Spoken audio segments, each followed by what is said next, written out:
আসসালামু আলাইকুম রহমতুল্লাহি ওয়া বারাকাতুহু। প্রিয় দিনী ভাই ও বোনেরা, আপনাদের মাঝে আবারও চলে আসলাম। পানি পান করার সময় কি দোয়া পাঠ করিতে হয়। পানি পান করিবার সময়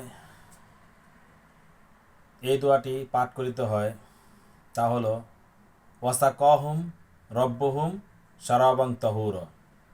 আমি আবারও বলছি, ওয়াসাকাহুম রব্বুহুম শারাবান তাহুর। এবং পানি পান করে পরে বলবো আলহামদুলিল্লাহ। অবশ্যই পানি বসে পান করিবেন। এই দোয়াটি পাঠ করিলে আল্লাহ তাআলার প্রশংসা যেমনিভাবে করা হয়, তেমনিভাবে আমরা অনেক সওয়াব অর্জন করতেও সক্ষম হব। আমাদের সকলকেই আল্লাহ তাআলার নেয়ামত উপভোগ করার পরে দোয়া পাঠ করা আবশ্যক। ভিডিওটি ভালো লাগলে লাইক, কমেন্ট, শেয়ার করবেন।